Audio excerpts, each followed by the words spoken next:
Get ready for it. Inside Today brings you issues relating to family, peer pressure, drugs, substance abuse, societal and topical issues making rounds.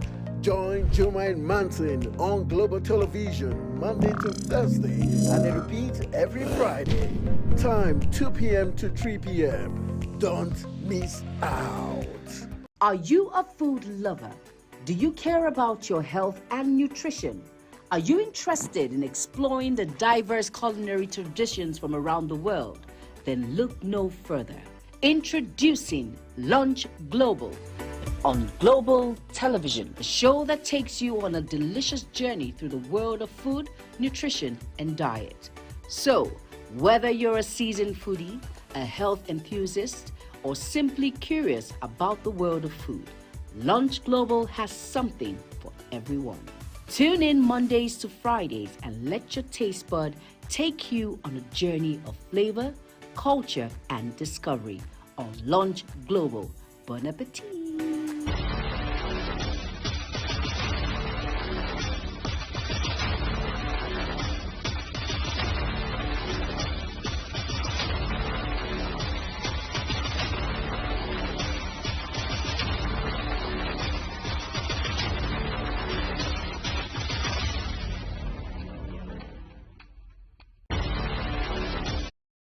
All right, welcome to the program Inside Today on Global Television. My name is Anthony Momodin, standing in for your regular host, Jumain Manson, who's still in the mood of the Eid al-Kabir celebration. And indeed, that's why we'll be taking today's program from the home front angle, especially for our Muslim brothers and sisters, getting ready to tie the knot, getting ready to say, I do, like we would say in the English parlance. And we'll be looking at the pitfalls and also we'll be looking at things, indicators before marriage. So as a way of ticking the right buttons before you say I do, before you tie the knot, is what we'll be focusing on today's edition. My guest in the studio is someone you know as an economist, a political analyst, mobile money expert, but this time around we're taking him off those regalias and he's going to be coming from the home point perspective. He's happily married to a very beautiful wife and has a child, beautiful daughter at that. And so he'll be speaking from the perspective of someone who has been there, done that, and still in the game of marriage. They like to say marriage is a lifelong journey, a career you can never say no to. So we'll be looking at it from that perspective. Let's make welcome Issa Ali Shatta. Let's get to know him proper, deep insight today. Thank you for joining us and happy Eid al-Kabir, even though we're still waiting for the ram meat. It's already delivered. All right, so after thank you this very show, much. we'll do that. All right, let's look at the issue of marriage. First of all, from your perspective, though we're looking at the pitfalls and indicators before one gets married, but the word marriage for you, what's your definition or how do you, your own perspective? Because I know from this Islamic point of view, there are certain things that are allowed. You can divorce and remarry. While in Christendom, it's also allowed to divorce in some quarters, while in some they say once you're married, it's better for worse till death do us part. So from your perspective. Well, first, if you want me to take it from the perspective of my faith. Yeah, your faith, first of all, then we, yes. Because in the spirit of Eid al-Kabir. Yeah, so first, marriage for us is the act of ibadah. It's also an act of jihad. Jihad. Yes, when I say jihad, I don't mean you carrying, swords to go and because fight. that was the first thing that crossed so my mind. a lot of people mistaking jihad to just be an act of violence. Violence, yeah. But jihad goes a long way, much more than that. Your ability to be able to influence other people to look at you as a role model, and them having that, keen interest to want to know exactly who you are, what you practice, and for them to even see your life as an exemplary life enough. And for you to also be able to influence them, to convert through your way of life, because Islam is a way of life, of course. That exactly itself is jihad, right? Because you have succeeded in winning a lot of people into, the religion, not going to conquer people and bringing them in, which some people might say you are coercing them to, convert or to become Muslims. So for us, marriage is very, very special. It's something that you need to adhere to. If you look at the life of the Prophet Muhammad sallallahu alaihi wasallam, how he treated his wives, what a lot of people didn't know was that, you see, he plays a lot with his wife. He carries them, on his shoulders. He washes their clothes. He does, the domestic home chores for them. All of those things that hitherto people, or we in this world, Africa, I would just say that it's a man's world. And because of that, and it's also, our upbringing, right? If you look at how Prophet treated all his wives, he treated them with love, with care, with security, with everything that you can think of. So they feel well secured around him to say anything to him. They play with his hair, his beard, everything around him. The Prophet was very, very free with his wives. So marriage for me is a spiritual act, right? That is sanctified, right? That is blessed and ordained for Almighty Allah. And for us, in summary, marriage is an act of blessing. Marriage is an act, right, of showing affection. Marriage is an act of sacrifice, right? Marriage is an act of communication, right? Marriage is an act of upholding values. Marriage is an act of standing as a role model, even to your spouse. So marriage connotes a lot of things to me. And marriage itself is a sanctified secret. It's a sanctified item that you need to keep. Institution you need to keep and keep safe, because you have been given in trust to say, we are giving, our daughter's hand in marriage to you. So you can imagine, so put yourself in the shoes of your father-in-law, your mother-in-law. They always say that they give the woman in trust. What of the man in return? Before I really start reading out the questions, what of the man in return? Because at times we hear questions, and you also believe in for better, for worse. Because at times you hear the story like, though the questions will be coming, is where you hear something like, my money is my money, our money is our, his money is our money, this kind of perspective. You begin to wonder, is not two becoming one? So for us, if I want to also take it from the point of Islam, fundamentally, you take 100% responsibility of your wife. Regardless of if she earns more than you? Regardless. But if she earns more than you, how possible is that? It's her prerogative. If she chooses to, contribute, right? It's her personal belief. If she chooses to contribute, act of love, act of affection, act of care, act of, sympathy, empathy, name it. But fundamentally, it's your responsibility, 100%, to take care of your wife. She's supposed to do nothing for you at home, not to even, Islamically, not to cook. Yes, if she breastfeeds your kids, you're supposed to pay her for doing that, Islamically. Wow. Yes. So a lot of people need to understand what they are going into, right, before they make that act, before they make that decision to say they want to actually, get married. All right, let's begin the questions rolling out now. Let's begin from, there's this issue of, we know that our forefathers always talk about the fact that they have to do background checks about the family you're going to get married to, what the father's father did, what the mother's. But over time, people do not see the need to do those background checks. But how important is it for partners to know the family patterns, behavioral patterns of the person they're married to? Like we hear something like how those families, deal with quarrels and fights. Do they sort it out quietly? Do they throw bottles and chairs? How important is that role before people get married? It's very important for you to dig deep. Some people have psychological problem in some families. Some people have spiritual problem in some families. Some people have generational cause in some families. So there are different problems that come from the family, from the home, which is the first institution of socialization, right? If I use myself as an example, for instance, when I was getting married, as I stepped in, for the first time. I think it was when we were doing the traditional. You're from Kogi State? I'm from Kogi State, yeah. Okay. The person who sat in the position of my father-in-law, who is a friend to my father-in-law, who is supposed to give, the bride to me, immediately he cited me. He addressed me by my late dad's name directly because he recognized.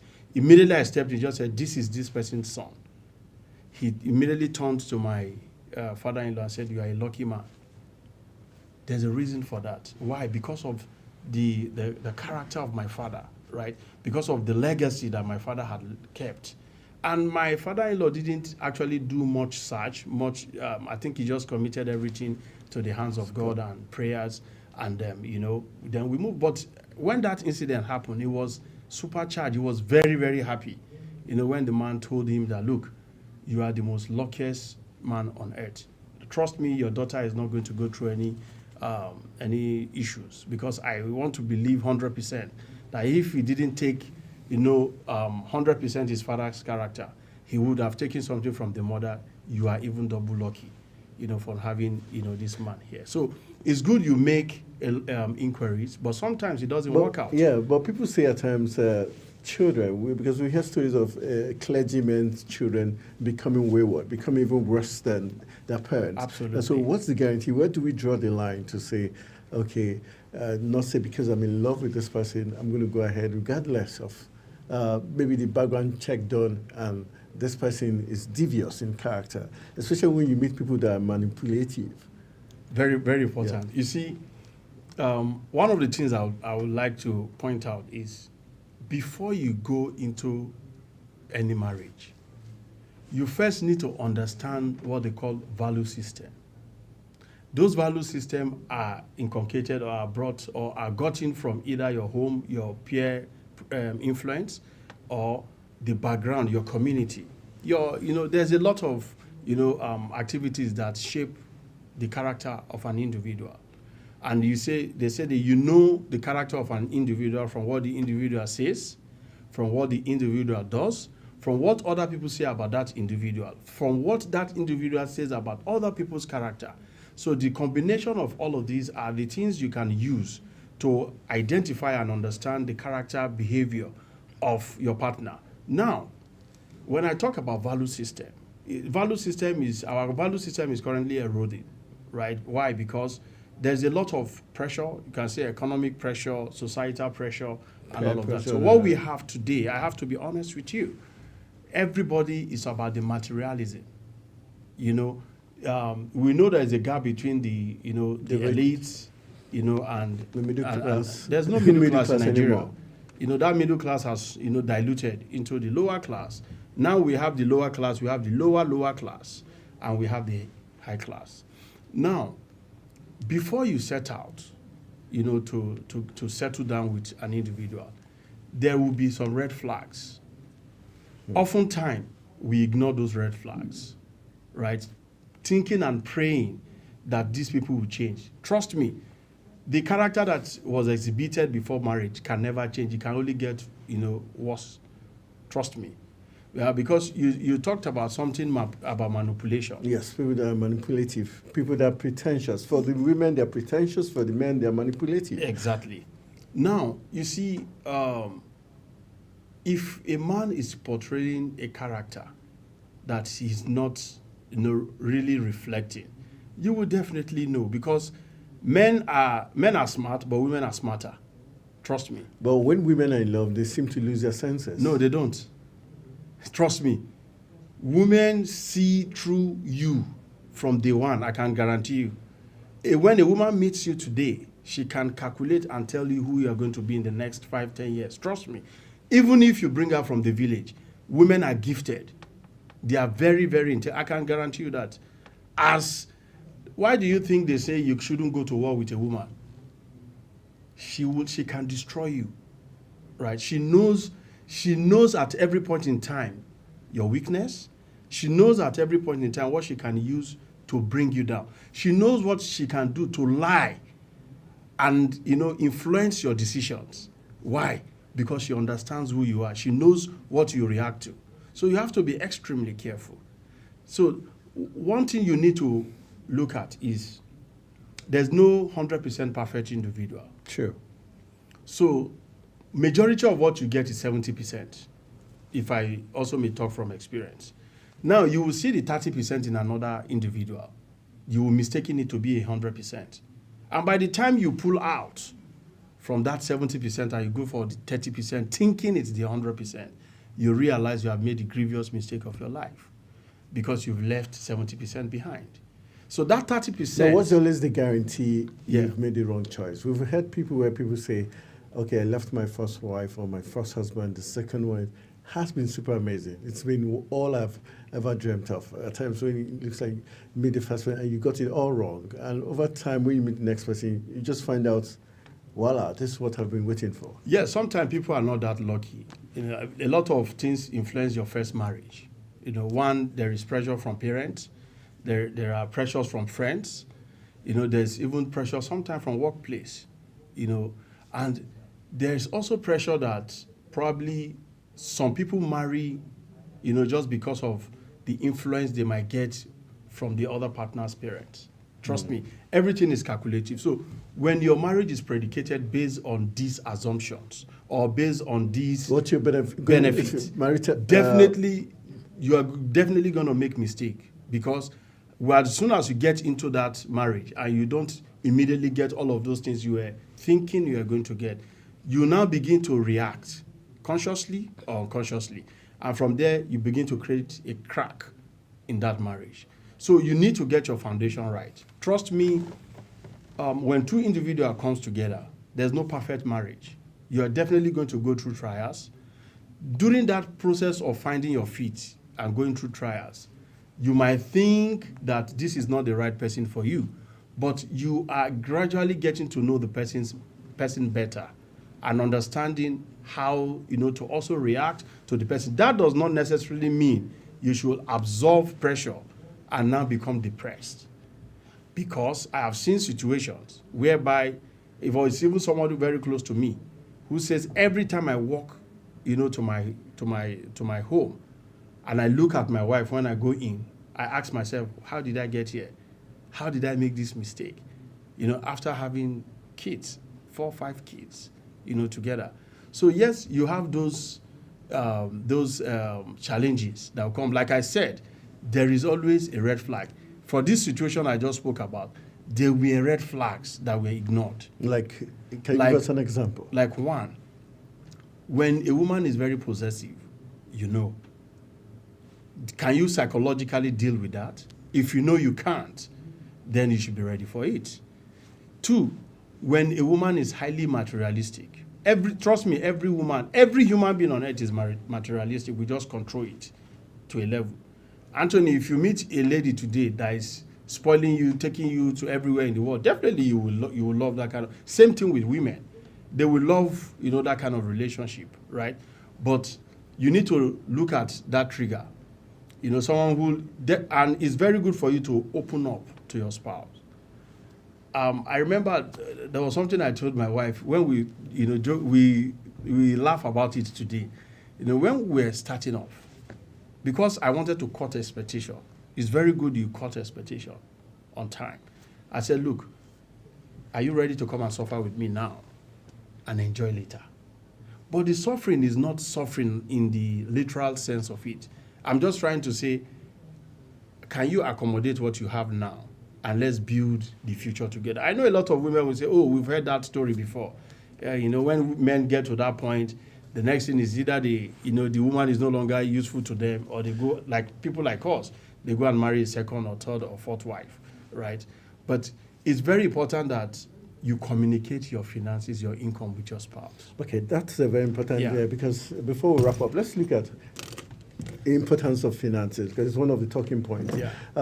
Over time, I've met older men who have been married longer, and they tell you, one good secret is never tell your wife the exact amount you earn. And over time, I think began to make sense. But on the flip side, we're supposed to be sincere, 50-50 sincerity. But women say, my money is my money, his money is our money. How do we get that sorted out?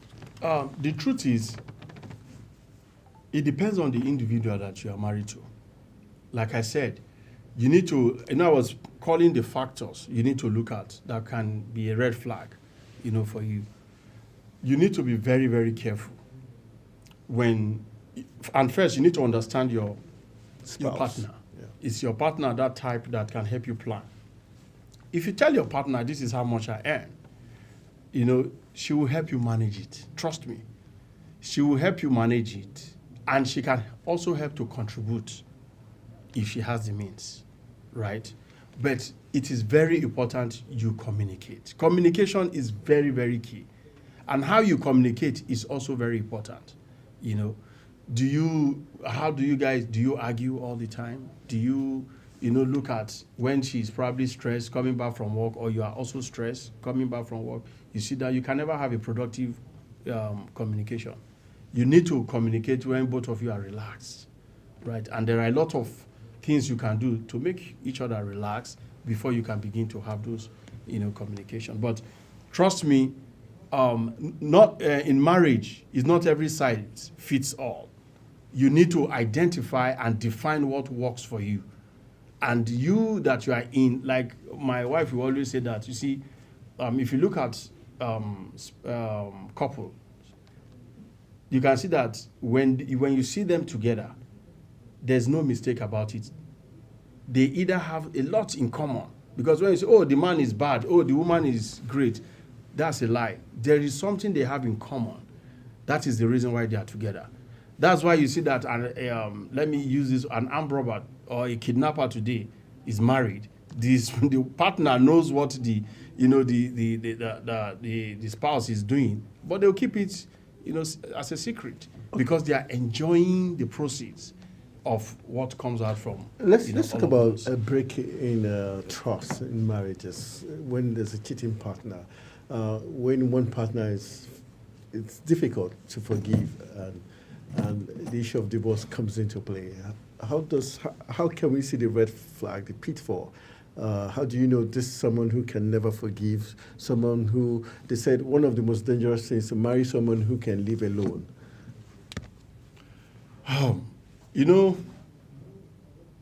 Independent women Yeah. are very tricky. Yes, independent women are very tricky. If you're most independent women are alpha female. You understand what I mean? Yes. They are alpha female in the sense that they can survive alone. But at the same time, they are the most emotional being. They say women are emotional, but independent women are the most emotional. When they put their heart to do things, they do it 100%. And when I say 100%, it means if they decide to pull out, they pull out 100%. Why? Because they can go back to their default setting. But for you to marry an alpha female, you need to be an alpha male. You know why?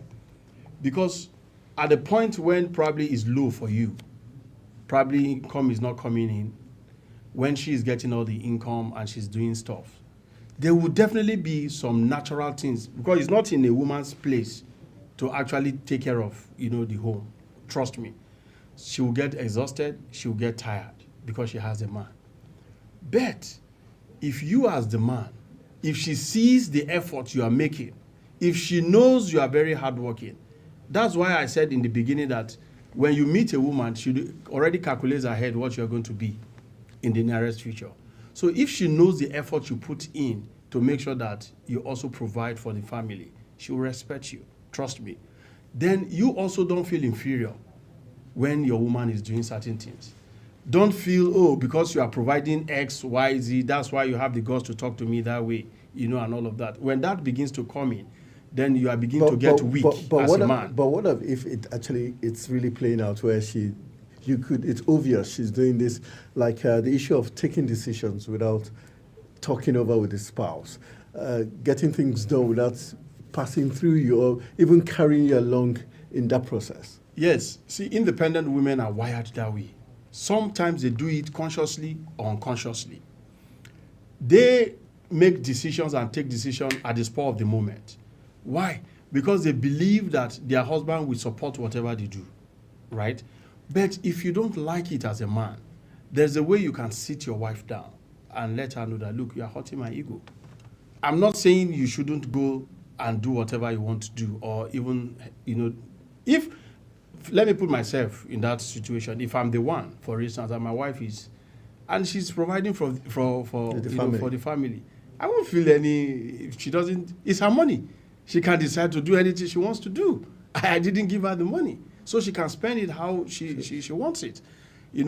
As long as, right, she respects the institution of that marriage, where she doesn't cross certain lines, right, that is understandable. But in a situation, I can come in and my wife probably has bought a car. If she doesn't tell me that she has bought a car, I'll keep quiet and I'll stop. And I'm going to collect that key to drive that car because it's my wife's car, right? So anything my wife has is also mine.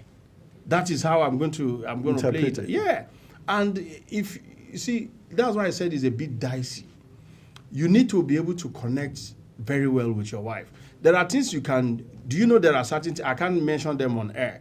There are certain things you can do, right, to conquer your wife. Okay. Sorry, I'm using the word conquering. Yeah, it's not conquering in all sense of it. But there is what you can do to make your wife respect you. Okay, the men I know they're eager to hear. Do you want to hear?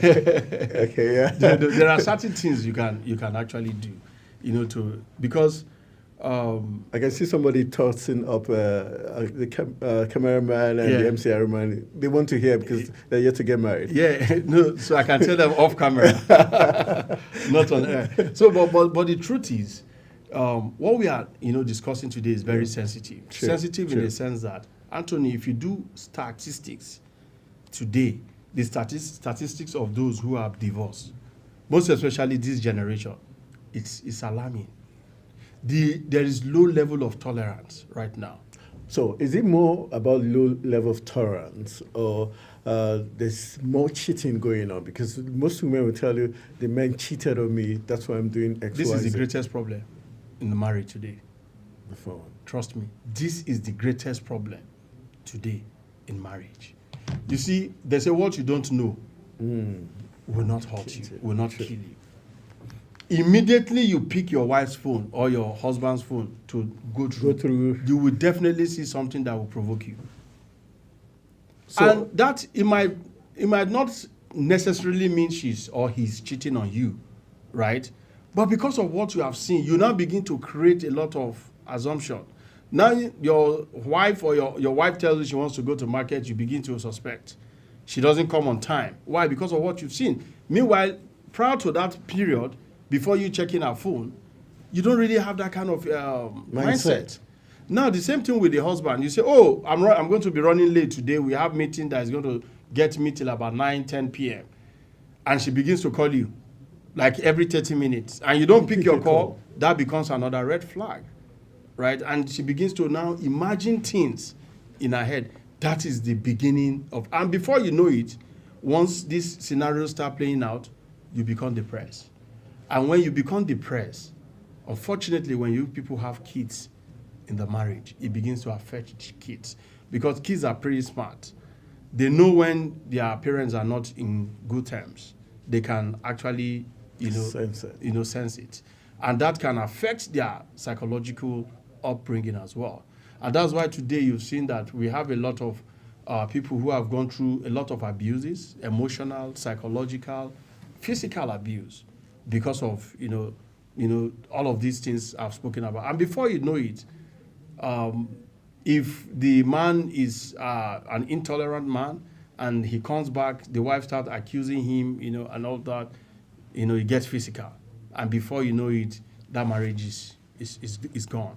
It's crashed. So, and another thing again is this current generation, one of the things that they always look out for, unfortunately, is who is his father, who is her father. It happens both ways now. Nobody really talk about who is he, who is she, what does he do, what does she do, who is she going to become, who is he going to become. So marriage, marriage is like a partnership. In fact, it's a partnership, right? The two of you need to make it work. You need to identify your core value systems. All right. Whereby when there is a problem, when there's about to be a breakdown in that relationship, you should look back at those values that you saw in each other and make that value to connect you back. All right. Especially when there is no, I always emphasize this, when there is no violence All right. involved. Okay, let's, the issue of, you made a statement that people don't change. What you see before marriage is what you get in marriage, or it gets worse. Absolutely. Can that be completely true? Don't people change when they also witness bad times, or like a cheating husband or a cheating wife, having experienced the consequences of one action?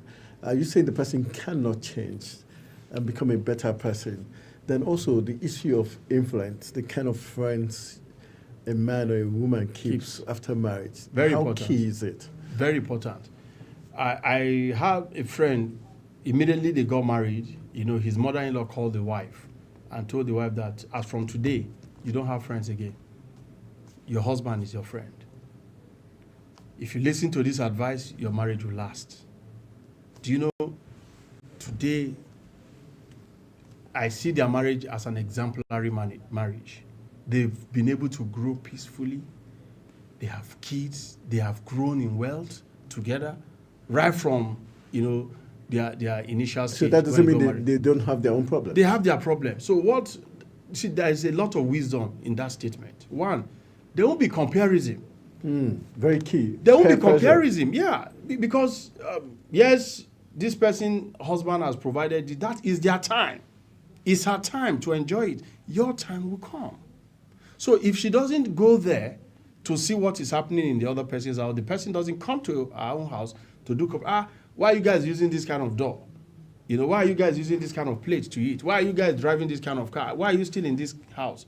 I need to say it's none of business. It's none of your business. It is our decision, right? If that happens, then you are cutting those peer pressures off.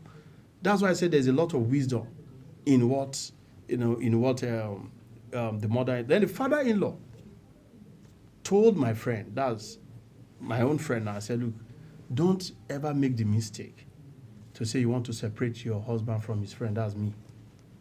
There's wisdom in that. The man knows, because they've seen you, they know your character and everything, and they know that, okay, fine.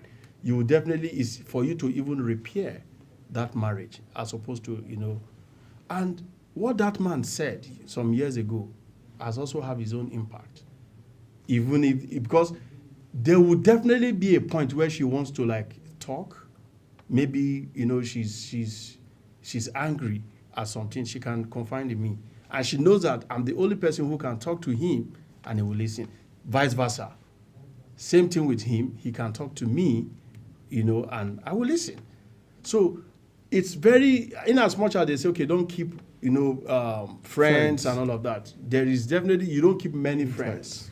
At least you have one friend or two friends you can depend on at any point. And you yourself know that when you mess up and you tell your friend, despite the fact that he's your friend, he will tell you the truth.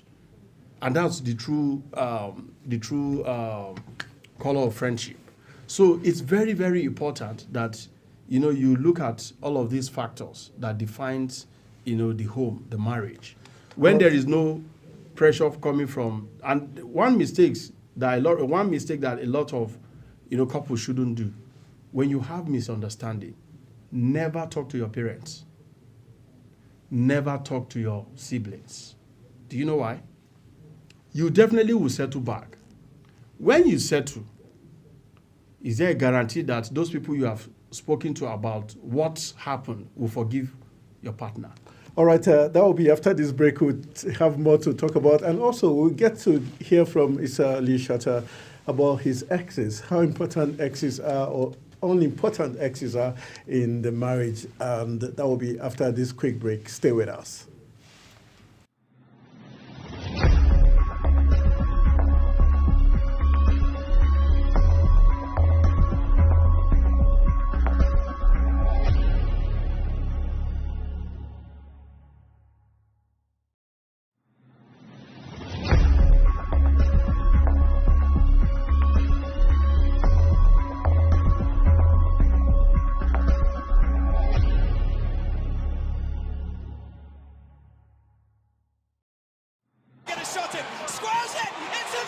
It's time for sports' biggest moments on global television. The headlines, scores, breaking news, and commentaries on sporty events. Talking with the biggest players, strikers, and about the slam dunks and goals, stunning saves, near misses, and upsets. Let's talk about the greatest home runs, comebacks, knockdowns, and victories. Talk sports with the king of sports, Anthony Momadou. Weekdays, 10 a.m. Don't miss out. Time check. It's midday. Then it's Midday Discourse. Midday Discourse is a program that covers trending local and international news, current issues, and human-related topics. Join Samuel Odi weekdays 1 p.m. on Global Television. The discussion starts here. With every government and introduction of new policies, businesses of all kinds and sizes seize the opportunity to evolve and redefine themselves. Business Point on Global Television is where we follow the money and put the facts and figures right in front of you. Watch Business Point every Monday through Friday at 11 a.m. as Kikelamo Okeri tracks all the latest developments across critical sectors. Business Point, this is business. In an ever-busy world, the increasing challenge of keeping track of health matters can be extremely demanding. Follow the latest health tips and trends on Health Guide on Global Television on Tuesday at 3 p.m. Health Guide on Global Television. Put your health first. Get ready for it. Inside Today brings you issues relating to family, peer pressure, drugs, substance abuse, societal and topical issues making rounds. Join Jumain Manson on Global Television Monday to Thursday and it repeats every Friday. Time 2 p.m. to 3 p.m. Don't miss out. Are you a food lover? Do you care about your health and nutrition? Are you interested in exploring the diverse culinary traditions from around the world? Then look no further. Introducing Lunch Global on Global Television, a show that takes you on a delicious journey through the world of food, nutrition, and diet. So, whether you're a seasoned foodie, a health enthusiast, or simply curious about the world of food, Lunch Global has something for everyone. Tune in Mondays to Fridays and let your taste bud take you on a journey of flavor, culture, and discovery on Lunch Global. Bon appetit!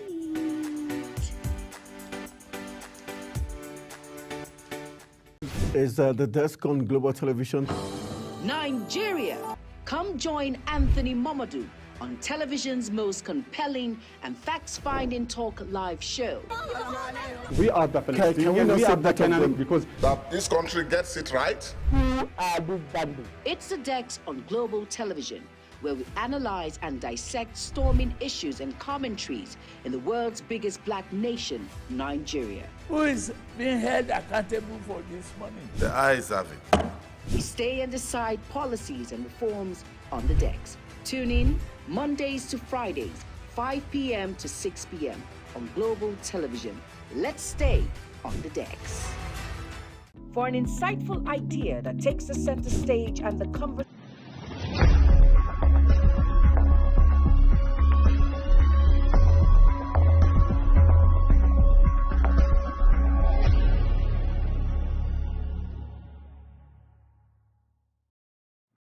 All right, welcome back. You're still watching Inside Today on Global Television as we're looking at the pitfalls and indicators before marriage, how to get a blissful marriage is what we're looking at, the things you should look out for.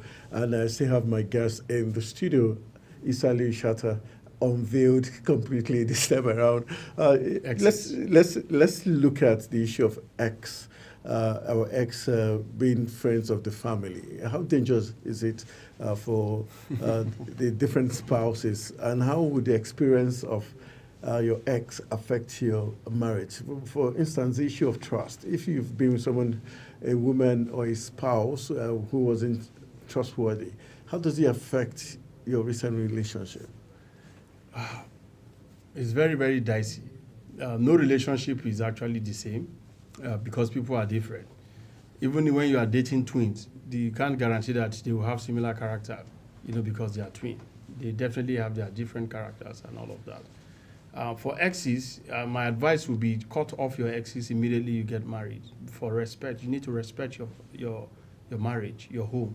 Even if your spouse knows your ex, for instance. It's very, very important you cut off your exes. I'm telling you the truth. Because the truth is, if you allow both exes, that's from the man and the woman, or even one, to come into your family, in the first place, they also wanted to be in the position that the two of you are at the moment. And what do you think will be going into their heads? If they have the opportunity, definitely they are going to strike, right? And you are just inviting evil into your home. I guarantee you that. Because the woman will be angry that I'm supposed to be, most especially when you now start making it, things are moving. She will want to put herself in that shoes that I'm actually supposed to be. So that jealousy will come in. And from being jealous, envy creeps in. And before you know it, they strike. Same thing with the man. Maybe at the time they were dating, your wife hadn't developed some physical features. And person coming into the house, after she's giving birth, she's developed those features. He comes in and maybe you're also the traveling type. Well, what do you think will be happening? Right? So it's very, very good that you avoid it. And that's the reason why even you as an individual, when your exes, move on and they are married, don't keep in close contact with them. Don't distract them. Because I feel it's an act of distraction. Because one, you'll be tempted to tell them what's going on in your life. Yeah, and once you begin to do that, they can appear to be happy for you, most especially if they now grow up and they are not finding it as easy as you are. Even when they are married, that is even when it's more dangerous. You don't even want to do that because there's definitely going to be a lot of comparison coming in. So my advice, my candid advice, a lot of people do it, they don't care, but trust me, don't try it. Don't always keep your ex, keep them, far away, from your home. That is my honest advice, to everyone. Okay, let's talk about the issue of religion. How important is it? You hear some people say, she's a Muslim, so I'm not going to get married to him. She's a Christian, that's I'm not going to get married. Meanwhile, some people will say, okay, let's get married. You can practice your religion. I practice mine. It doesn't matter. We've seen families like that, but in the true sense of it, when we talk about religion and dealing with God, which is a personal issue, how key is it for both spouse and the children to be in one faith? It's very important because you don't want to create confusion, most especially for the kids when they're growing up. They hear their father answering to the call of prayer very early in the morning, and on Sunday their mom is carrying Bible to go to church. They begin to imagine what is really going on. So at a point in time, they'll be confused. While some of them want to, key behind their dad, to pray with him or to even go to for Islamic studies, right? At the same time, their mom can be taking them to Sunday school. So they begin to hear divided voices, divided sermons, and all of that. So they become confused. At the point in time, they will have to make a decision. But it creates a lot of confusion as well. So I always advise that, just identify your faith, go with your faith, and begin. In fact, that is where the foundation of the home starts from, because your ability to pray together, to be in harmony, is very important spiritually. It's very important because you'll be able to safeguard your home. You are praying together. You'll also be able to protect yourselves. You'll also be able to protect your kids as they are growing up. I'm not saying that if you are from two different faiths, you can't do that, but you can't be doing that in harmony. So harmony for me is very, very key, right? Islam permits us to actually marry a Christian, me as a man. Our men are allowed to marry Christian, but our women are not. Is that a fair deal? Yeah, well, I can't question that. That's exactly what the religion says, and. But do you think there's an advantage to that policy? Yeah, well, the truth is, I have seen a lot of family where, their mom are Christians, and they later converted to Muslims. I think I asked one of them one time that because the guy's mom is from Cross River, why the dad is from Kano. So I said, what actually influenced your mom to? And he said the mom sort of just admires their dad when he's going to pray, how he performs his ablution, what he wears and how peaceful he stands when he's praying and how he recites. So she got curious and wanted to understand what he was doing. So she started learning, the religion. If you see the mom today, the mom is, I think, more, devoted than the dad. Okay, there's this issue of is my debt your debt? How important is it for spouses to know this before they get married? Where to know if a partner feels that's about financial self-sufficiency? How key is it?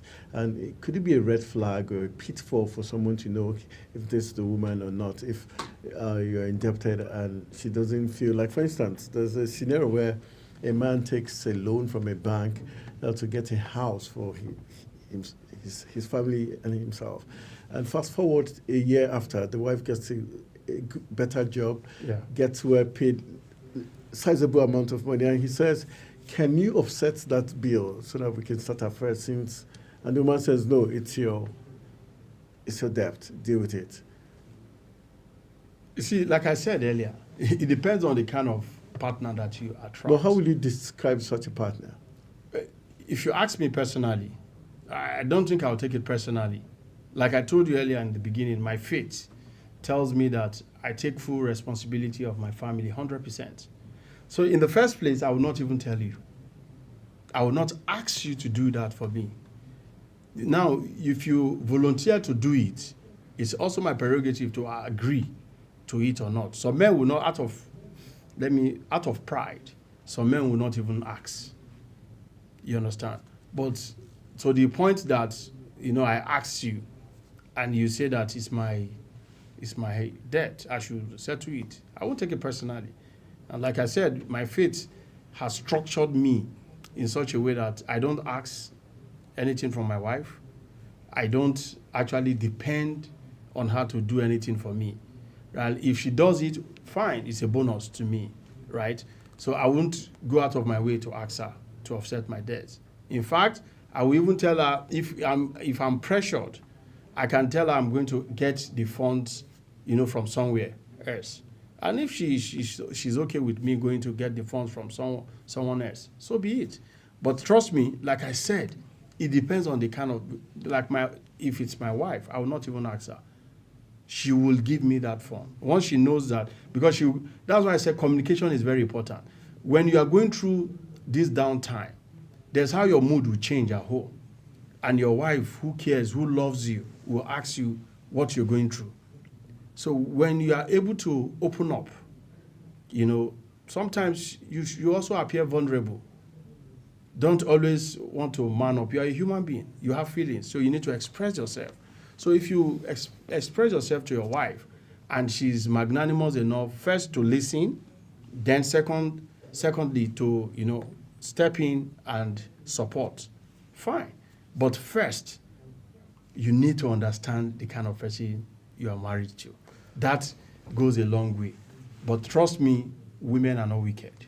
Okay, on the final note, if a woman asks for divorce or say, okay, I'm not in the mood to live in the same home or house with you because you've done X, Y, Z to me over the years, I need some time, space. How dangerous or what should be that? How did you deal with that kind of situation? I will first ask myself the honest question. I have to do a self-retrospection. Did I actually do all those things? Yeah, you've been found guilty. Even you yourself, yes, I erred in X, Y, fine. Z areas. If I sincerely apologize, you see, like women are not stupid. If you do it the first time, the second time, the third time, the fourth time, and you keep repeating it, it's no longer a mistake. It has become a habit, right? And when it becomes a habit, she knows that you can't change, right? So women think about a lot of things. So we need to be objective. First, if you are the type that goes after women and having unprotected sex, you can infect her with a lot of illness. You know, there are a lot of diseases out there that you can infect her with. So psychologically, how do you expect? So let's play a role play. What if she's the one going out to having all of these escapades, and she's coming back home and infecting you with all of these infections and all of these, diseases? How are you going to take it in the first place? So when you ask yourself those critical questions and you know that, yes, you failed, and she said she doesn't think she can forgive for now, or she needs space, I think it's only fair for you to grant her that space.